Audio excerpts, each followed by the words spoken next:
Top of our lineup on this Friday here on The Now. You could make money off of all the robocalls that you get. We're going to talk to the person behind a new app that is helping you sue. And as baby boomers age, so do their eyes. And more doctors are seeing that linked to depression. How one group is helping seniors avoid depression and the advice that we can all use. And affording insulin can be a challenge and prices just keep going up. We're going to check into a program that will get you help cutting down the price on insulin and other kinds of drugs as well. Thank you, Chris. I'm Amanda Starrentino, and you're watching The Now Indy. We begin first with just a simple part of everyday life, pulling in and out of your neighborhood. But people living in one Northwest Side neighborhood say it's not so simple for them. It's actually dangerous. RTV6's Nicole Griffin is working for you, finding out why and asking the city what can be done to make it safer.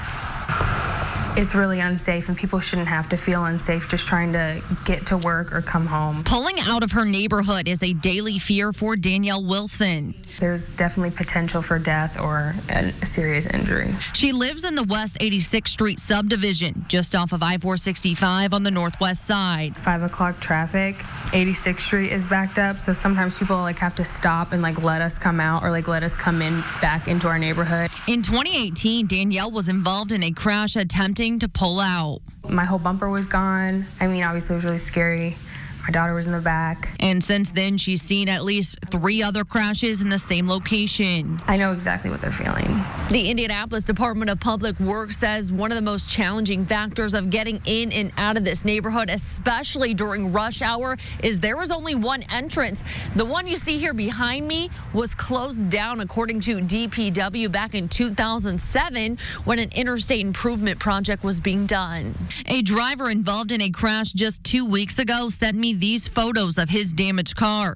After neighbors passed by this scene, they started a conversation on Nextdoor. People were asking if they were okay, if anyone knows what happened. They are also asking what can be done to make the area safer. I found at least 4 crash reports from IMPD over the last 2 years. They don't really know what the solution would be, whether it be a light or roundabout. A DPW spokesman says they are not conducting a traffic study here right now based on the fact that they don't have knowledge of high accident numbers. The traffic team says at this time, a traffic signal is not warranted. That is because one of the standards for a traffic signal is a need to facilitate traffic at all times, not just during the morning or evening rush hour. Danielle has this message for drivers passing through the area. I would definitely say slow down around the entrance to our neighborhood because, again, there are people that are trying to get out. There are people that are trying to come in. Just be aware. Working for you on the Northwest Side, Nicole Griffin, RTV6. Thanks, Nicole. And DPW says drivers can report their concerns on the Request Indy app or to the Mayor's Action Center. Other standards the traffic team considers when adding a traffic signal includes traffic count, complexity of turning motions, and organizing traffic into platoons for smoother flow between intersections. Expansion plans announced today for a Clinton County automotive supplier, and that means dozens of new jobs. NHK Seating of America in Frankfort announced plans today to expand its manufacturing operations and construct a new facility. NHK makes seats and related safety units and is a supplier for Subaru of Indiana Automotive in Lafayette. The company plans to add up to 100 new jobs by the end of 2024. Kyle, it's hard to see out there. Yeah, say hello to the snow once again. We've had to say hello to it. It's just there. Yeah, we've had some bands of snow out there and certainly moving through here during the evening rush hour, slowing things down a little bit and limiting visibility. That's going to be one of the bigger impacts out here. You can see right now, Indianapolis, only about a mile half visibility there, about a mile in Shelbyville, so you can really pick out where that band of snow is. Let's take you to Storm Team 6 radar now and show you where we've got that snow. It's mainly along and south of Interstate 70 at this point, moving through Columbus, Nashville, Martinsville, Greencastle, a little snowy for your Friday evening, right on into Rushville and Connorsville. Here's a look at TrueCast. This will pretty quickly drift off to the south and east for us as we get through the next couple of hours. I think by about 8, 9 o'clock tonight, we're actually starting to see a little bit of clearing taking shape working in from the north. But right now, yeah, we got a lot of snow that is flying through the skies. Don't really expect it to add up to a whole lot for us, though.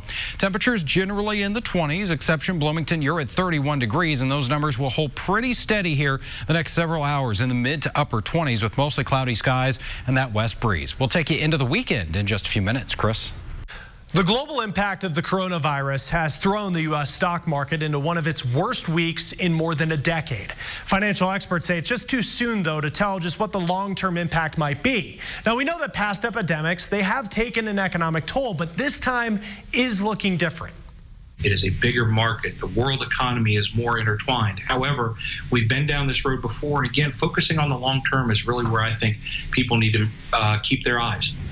Certified financial planner Michael Mackey thinks the market will eventually recover. In the short term, we'll probably continue to see volatility. Now, panic has led to some stock sell-offs, and others are hoping that this is actually a good time to buy before a rebound. Emotions so often dictate what people do with their stocks. I would say, first of all, pay attention to what's going on, and if you have a plan, you probably shouldn't be panicking. I think the advice in that regard is universal. Mackey says it is possible you'll see some changing prices on goods from China because of production issues. Most companies, though, are prepared to deal with that based on the supply they already have. Now, as for concerns over a recession, Mackey says it could happen. It really all depends on just how far the coronavirus spreads and just how much productivity is lost. Today, the World Health Organization is increasing its assessment of the risk of spread and impact of coronavirus to what they call a very high level at the global level. Now, there are now cases in more than 50 countries. The WHO says there are more than 20 vaccines being developed around the world. Several are clinical trials, and they expect the first results in a few weeks. We're now seeing our first drug shortage in the United States due to coronavirus. The FDA isn't saying what drug it is. It warned earlier this week that these type of shortages could happen and that it has been closely monitoring the situation. It's identified 20 drugs that get their active pharmaceutical ingredients or completed drug only from China. 3D printed weapons just continue to be a problem for the TSA. The agency says it located these makeshift weapons at an airport in Raleigh, North Carolina last week. The TSA stresses 3D printed or replica weapons are not allowed on planes. All right, let's get back to our lineup here on the Now. There is a new way to get revenge against all those annoying robocalls that we get. But you're actually going to have to start answering the calls to make money off of them. We're going to talk about how this works ahead. Longhorn Steakhouse. You can't fake steak. Welcome back to the Now. Indeed, the Chris McBarnes era as mayor of Frankfort is officially over. His resignation took effect at 4 p.m. as he prepares to take a new job in Wyoming. McBarnes won election in 2011 in his Clinton County hometown with 75% of the vote. He was a 23-year-old Butler University student at the time. The new mayor will be sworn in tomorrow. Judy Sheets is the current clerk treasurer for the city of Frankfort. She was selected by a Republican caucus on Saturday. We always tell you not to pick up those robocalls or any call you get from a number that you just don't know. But there's a new option that could turn those annoying numbers into money if you answer. As a small business owner, I want to pick up the phone to make sure that it's not an important call. And it was Christmas Day of last year, and I got the 4th robocall of the day. And I realized we help people with so many issues. This is something that we really have to tackle. Joshua Browder started the app Do Not Pay 4 years ago to get out of parking tickets. Since then, the app expanded to other issues: bank fees, airline change fees, unfair fees on cable bills. Their most popular feature is the free trial credit card. It's a credit card that allows you to sign up for any subscription or free trial, but you don't have to worry about being charged more because it will automatically cancel it for you. The scammers and the big companies are using cutting-edge 21st century technology to take as much money as possible from the average person. And I think in 2020, a lot of people feel let down by the system. The Do Not Pay app expanded into robocalls just weeks ago. It works by signing you up for the Do Not Call registry. Now, if you're not already on it. Now, by law, you do have to be on it if you want to sue. Now, when you get a robocall, you answer, and then you agree to buy whatever the person's selling and give them the Do Not Pay credit card. It collects all the info you need to sue them. Now, Browder says about 5,000 Americans sued robocallers last year, but collecting the information to do so was not easy. He says he has since learned some of those robocalls are because companies are selling our data. So in coming weeks, Do Not Pay plans to add a service to help people delete data about them that's online. Do Not Pay goes for $3 a month. Still ahead in our lineup as baby boomers members age, their eyes age as well. And more doctors are seeing that linked to depression. How one group is helping seniors avoid depression and has advice that we can all use. RTV6 is working for you. Let's start the Now News feed. Bed Bath & Beyond is cutting hundreds of jobs. Companies seeing a dip in sales. The move is to cut costs and streamline operations. Unemployment may be near a 50-year low. Problem is, while people are working, they just aren't making enough to live a middle-class life. A new study found the typical worker needs to work 53 weeks a year to make the same amount as a worker did 30 weeks back in 1985. A new option for people with asthma, the FDA approving the first generic inhaler. The goal is to make it just more affordable to get that medicine. Marijuana is one of the country's fastest growing industries. And Kai Beach is taking us to a university that's now launching a cannabis degree program to help keep up with demand. This is a Panama Punch medical plant. Helping to lead this industry is Brian Cussworth. It has a little hybrid into it, but more of a sativa-leaning strain. Director of Operations at The Clinic, a cannabis cultivation center in Denver. Every plant is taken care of on a daily basis to make sure it's growing rapidly, growing healthy and clean. Right now, The Clinic employs more than 85 workers, specializing in everything from sales and security to distribution and trimming buds. And workers in the weed biz can make a lot of money tending to this cash crop. You know, it can range from a low-end paying job of $40,000 to upwards of 6 figures. Despite the high pay, Cussworth says there's a low number of qualified people working in this budding industry. Across the country, we're going to need people with the technical skills to help propel the industry forward. Legal cannabis now supports almost 250,000 full-time jobs in America, this according to a recent jobs report. That's a 15% year-over-year increase, making legal marijuana one of the fastest-growing industries in the country. And meeting the demand for skilled marijuana workers may get easier. Okay, so the magnesium was the closest then? Colorado State University Pueblo will soon offer the country's first degree in cannabis biology and chemistry. It's important because the industry has been growing rather unchecked. It's kind of a wild west. Dr. David Lemple is leading this program. He's heard all the jokes about this being higher learning.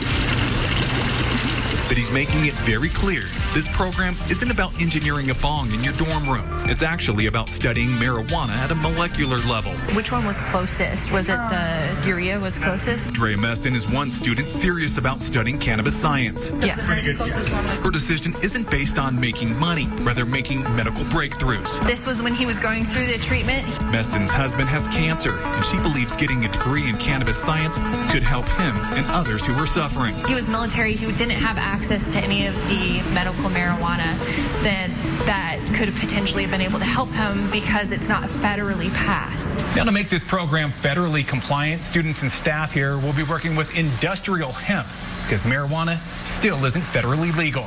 Courses start in the fall of 2020, and CSU Pueblo is still accepting applications. I'm Kai Beach reporting. Sheriff's deputies across Morgan County have an extra life-saving tool at their disposal. The sheriff's office says every patrol car is now equipped with an automatic external defibrillator. Bolt for the Heart, IU Health Morgan, and Olive Christian Church donated 35 AEDs. The organization Bolt for the Heart is fully dedicated to getting AEDs in law enforcement vehicles. All right, let's take you to the Indianapolis Motor Speedway. No racing around there today with that snow that is coming down. And again, it's limiting visibility. Can't even really make out much of the city skyline from there. But that band of snow isn't very wide and isn't going to last very long. You can already see just tapering off to a few flurries as we get into portions of Boone and Hamilton County. More steady snow, though, around Morgan County and Martinsville, all the way along I-65 here into the Columbus area and even I-74 into Greensburg. Still have that cold northwest flow with winds about 10 to 15 miles per hour in most spots, and that, of course, is driving down the temperature.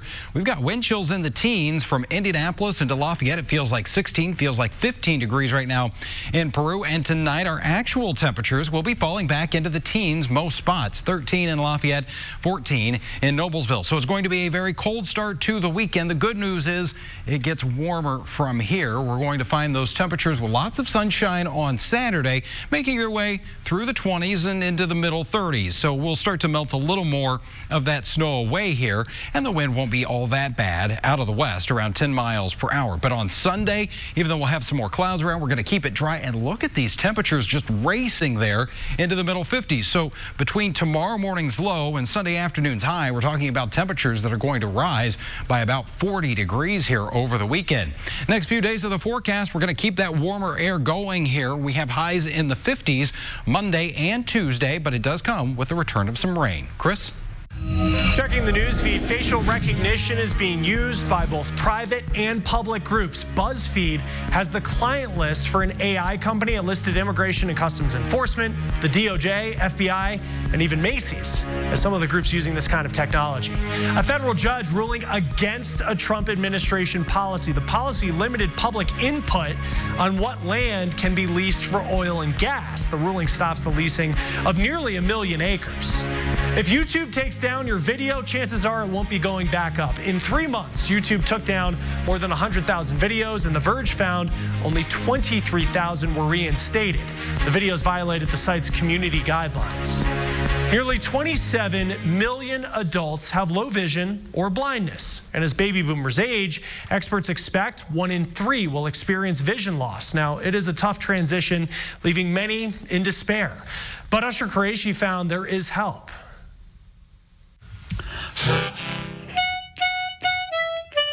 A tap of his foot, a puff of his breath, and Richard England is off. I had a friend named Ramblin' Bob. In recent years, England's vision began fading. It's a whole new world, you know, that you're dealing with something you've never dealt with before. Voiceover on mail. Diagnosed with macular degeneration at 47, the world he knew lost focus. He is now legally blind. And the worst thing that you've finally come to terms with is you can't drive anymore. For Angie, a retired nurse, a third failed corneal transplant meant losing her sight, but not her sense of humor. Not being able to see faces. I mean, right now, all you guys look like Brad Pitt. But it took time for her to come to terms with it. I felt like I was walking dead. Somebody hit me in the stomach. It just is wrong. Loss of mobility and independence is difficult, and statistically, people with visual impairment or blindness have a 200% increase in risk of clinical depression. As boomers age, the number of Americans with low vision is expected to skyrocket from 2.9 million in 2010 to 5 million in 2030. The key, say public health officials, is to reach out for help early. We basically teach people how to continue to live their lives. For the last century, Hadley, a nonprofit organization, has assisted with the scary transition of losing sight by providing online resources, support, and in-person consultation, all of it free of cost. So maybe it's something as simple as contrast. Maybe it's something as simple as using their smartphone to magnify what they're reading. Relearning independence is tough at any age, but not impossible. I am not going to let the fact that I can't see keep me from doing anything. I can do anything as long as I put my mind to it. You know, you realize that you go on. You know, it's another journey. You're going to do better because you have to. Reporting from Winnetka, Illinois, I'm Usher Qureshi. Usher, thank you. And finally in our lineup today here on The Now, affording insulin can be a challenge. Prices keep going up. We're going to check into a program that will get you help cutting down the price of insulin as well as some other drugs.